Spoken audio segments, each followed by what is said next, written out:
தமிழக வெற்றிக் கழக தலைவர் விஜயின் 51வது பிறந்த நாளை முன்னிட்டு தூத்துக்குடி அரசு மருத்துவமனையில் இன்று பிறந்த 5 குழந்தைகளுக்கு தங்க மோதிரங்களை மாவட்ட பொறுப்பாளர் அஜித் ஆக்கனல் அணிவித்தார். மேலும் 2026ஆம் ஆண்டு சட்டமன்ற தேர்தலில் வெற்றி பெற்று தமிழக முதல்வராக விஜய் பொறுப்பேற்க மும்மத பிரார்த்தனை, எளிய மக்களுக்கு நலத்திட்ட உதவிகள்.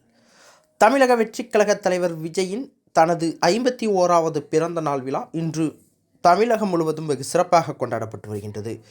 அந்த வகையில் தூத்துக்குடி மாவட்டத்தில் தமிழக வெற்றிக் கழகத்தின் மற்றும் அவரது ரசிகர்கள் ஏழை எளிய மக்களுக்கு நலத்திட்ட உதவிகள் வழங்கி பிறந்த நாள் விழாவை கொண்டாடி வருகின்றனர். தமிழக வெற்றிக் கழக மாவட்ட பொறுப்பாளர் அஜித் ஆக்கனல் ஏற்பாட்டில் அரசு மருத்துவமனையில் இன்று பிறந்த குழந்தைகளுக்கு தங்க மோதிரம், ஆதரவற்ற முதியோரில் மக்களுக்கு காலை உணவு மற்றும் மதிய உணவு, ஏழை எளிய மக்களுக்கு நலத்திட்ட உதவி வழங்கும் நிகழ்ச்சி நடைபெற்றது. தூத்துக்குடியில் உள்ள உலக புகழ்பெற்ற பனிமய மாதா பேராலயம், பழமை வாய்ந்த ஜாமியா பள்ளிவாசல், அப்பா தர்கா, பழமை வாய்ந்த சிவன் கோவில் என அழைக்கப்படும் சங்கர ராமேஸ்வரர் பாகம்பிரியல் ஆலயத்தில் மும்மத பிரார்த்தனை நடைபெற்றது. இதில் 2026ஆம் ஆண்டு தமிழக முதல்வராக தலைவர் விஜய் பொறுப்பேற்க அஜித் ஆக்கனல் தலைமையில் சிறப்பு வழிபாடு நடைபெற்றது. தொடர்ந்து தூத்துக்குடி மாவட்ட தமிழக வெற்றிக் கழகத்தின் சார்பில் மாவட்ட பொறுப்பாளர் அஜித் ஆக்கனல் தலைமையில் தூத்துக்குடி அரசு மருத்துவக் கல்லூரி மருத்துவமனையில் இன்று பிறந்த 5 குழந்தைகளுக்கு தங்க மோதிரம் அணிவிக்கும் நிகழ்ச்சி நடைபெற்றது. இதில் தமிழக வெற்றிக் கழகத்தின் மாவட்ட பொறுப்பாளர் அஜித் ஆக்கனல் கலந்து கொண்டு குழந்தைகளை கொஞ்சி மகிழ்ந்து இன்று பிறந்த 5 குழந்தைகளுக்கு தங்க மோதிரங்களை அணிவித்தார்.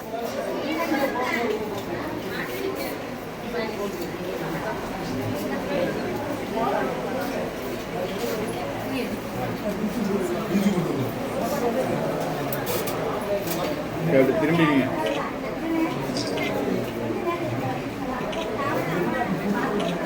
அப்படியே அந்த கிட்டையும் கொடுத்துருங்க.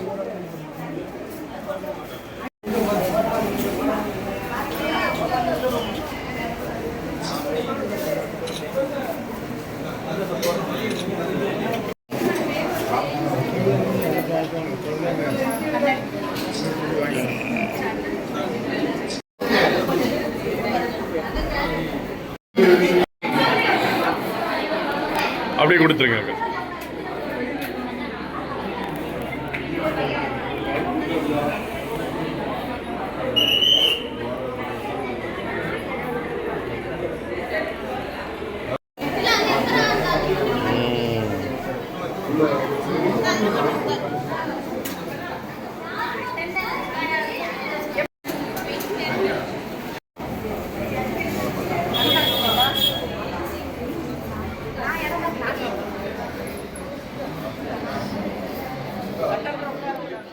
தொடர்ந்து பிரசவ வாழ்வில் உள்ள பெண்களுக்கு போர்வை மற்றும் பழங்களை வழங்கி அரசு மருத்துவமனை முன்புள்ள ஆதரவற்றவர்களுக்கு காலை உணவு வழங்கப்பட்டது.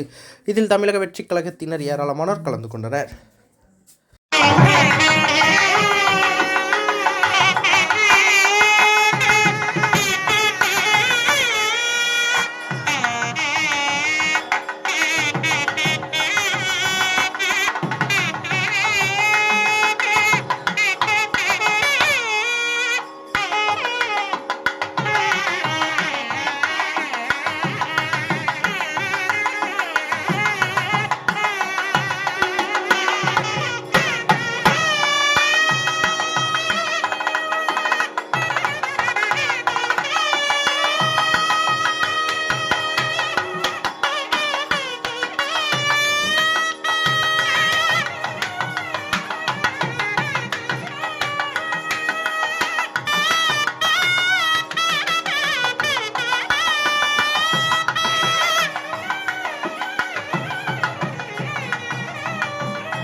செய்திகளை உடனுக்குடன் தெரிந்து கொள்ள உங்கள் கரம் டிவியை சப்ஸ்கிரைப் செய்யுங்கள். அதோடு பெல் பட்டனையும் கிளிக் செய்யுங்கள்.